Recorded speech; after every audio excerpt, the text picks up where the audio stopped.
Dental implant হলো মাড়ির ভেতরে একটা কৃত্রিম শিকড় আমরা বসাই।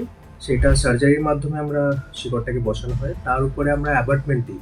অ্যাবাটমেন্টের উপরে আমরা যে ন্যাচারাল দাঁতের মতো দেখতে যে আমরা জিনিসটা থাকে যেটাকে আমরা মুকুট বা ক্রাউন বলি, সেইটা আমরা বসাতে হয়। যদি কারোর একটা বা একাধিক দাঁত যদি মিসিং থাকে, সেইটার জন্য আমরা ইমপ্ল্যান্ট করতে পারি।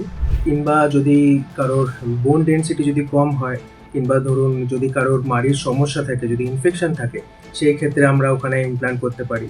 আবার কারোর জন্মগত হতে পারে, সেটা পপুলেশনের 3-10% মধ্যে হয়, যেটাকে আমরা অ্যানোডনসিয়া বলি। সেই ক্ষেত্রে ইমপ্ল্যান্ট একটা ভালো বিকল্প। সার্জারি করার সময় কোনো রকমই ব্যথা অনুভব হয় না, কারণ তখন লোকাল অ্যানেস্থেসিয়ার একটা প্রভাব থাকে পেশেন্টের মধ্যে। আর একটা জিনিস হচ্ছে, আমি সবসময় বলি, ব্যথা নয়, চাপ বা টান একটা অনুভব করতে পারে। এটা সারা জীবন স্থায়ী হতে পারে, কিন্তু যে আমরা উপরে যে ক্রাউনটা লাগাই, সেটা টাইমের সাথে সাথে 15 থেকে 20 বছরের পরে এটা কিন্তু আমরা চেঞ্জ করলেও করা যেতে পারে। দাঁত পড়ে গেলে কি আবার আগের মতো দাঁত ফিরে পাওয়া সম্ভব?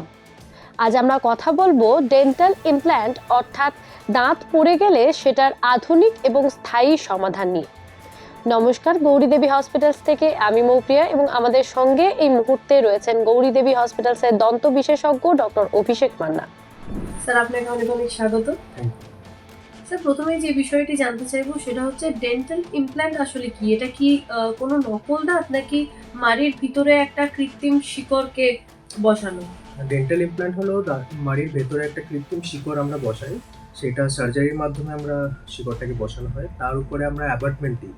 অ্যাবাটমেন্টের উপরে আমরা যে ন্যাচারাল দাঁতের মতো দেখতে যে আমরা জিনিসটা থাকে যেটাকে আমরা মুকুট বা ক্রাউন বলি, সেইটা আমরা বসাতে হয়। এটাতে 3টে পার্ট হয়। প্রথম হচ্ছে ইমপ্ল্যান্ট পোস্ট। ইমপ্ল্যান্ট পোস্টটা আমরা সার্জারির মাধ্যমে মাড়ির ভেতরে বসানো হয়। সেটা তার উপরে বসানো হয় অ্যাবাটমেন্ট, যেটা মাড়ির উপর থেকে আমরা দেখতে পাই। আর অ্যাপার্টমেন্টের উপরে আমরা ক্রাউনটা বসাই, যেটা আমরা ন্যাচারাল দাঁতের মতো আমাদের ফাংশন করি। ঠিক কোন পরিস্থিতিতে একজন রোগীর ডেন্টাল ইমপ্ল্যান্ট করা জরুরি হয়? যদি কারোর একটা বা একাধিক দাঁত যদি মিসিং থাকে, সেটার জন্য আমরা ইমপ্ল্যান্ট করতে পারি।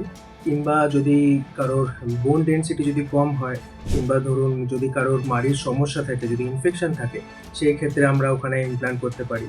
আবার কারোর জন্মগত হতে পারে, সেটা পপুলেশনের 3-10% মধ্যে হয়, যেটাকে আমরা অ্যানোডনসিয়া বলি। সেই ক্ষেত্রে ইমপ্ল্যান্ট একটা ভালো বিকল্প। ইমপ্ল্যান্ট কি সবার জন্য, নাকি কিছু কিছু মানুষ রয়েছে যাদের না করানোই ভালো? ইমপ্ল্যান্ট অ্যাকচুয়ালি সবার জন্য নয়। যদি কারোর যদি মাড়ির ইনফেকশন যদি খুব বেশি থাকে, কিংবা যদি কেউ স্মোকার হয়, কারণ স্মোকারিংয়ে কি হয়, বোনের ডেনসিটি অনেকটা কমে যায়, সেই ক্ষেত্রে কিন্তু ইমপ্ল্যান্টের সাফল্য রেটটা অনেকটা কমে যায়। কিংবা যদি কেউ প্রেগনেন্সিতে কিন্তু আমরা ইমপ্ল্যান্টটা করানোর দিই না। কারণ কি, এটাতে ক্রস কন্টামিনেশন কিংবা ক্রস রেডিয়েশনের একটা সম্ভাবনা থেকে যায়।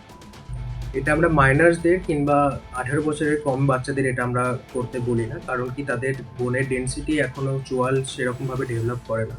কিংবা যদি কেউ স্মোকার হয়, স্মোকারে কি হয়, বোনের ডেনসিটি অনেকটা কমে যায়, সেই ক্ষেত্রেও আমরা এটাকে অ্যাভয়েড করতে বলি। কিংবা ধরুন কারোর যদি ইনফেকশনের রেট যদি খুব বেশি থাকে, যতক্ষণ না সেই ইনফেকশনের রেটটা যতক্ষণ না ইনফেকশনটা কন্ট্রোল হয়, ততক্ষণ আমরা এটাকে করতে বলি না।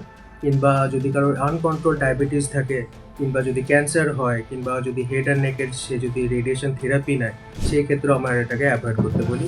যদি পর্যাপ্ত যদি হাড় না থাকে, কিংবা যদি তাদের ডেনসিটি যদি কম হয়, সেই ক্ষেত্রে আমরা ওটাকে অ্যাভয়েড করতে বলি। কারণ কি, যদি পর্যাপ্ত যদি হাড় না থাকে, তাহলে সেখানে ইমপ্ল্যান্টের সাকসেস রেটটা অনেকটা কমে যায়।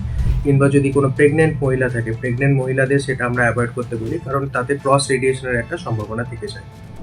এই সার্জারির কথা শুনলেই অনেকে ভয় পায়, তো সেক্ষেত্রে সার্জারি করার সময় বা ডেন্টাল ইমপ্ল্যান্ট করার সময় কি ব্যথা অনুভব হয়?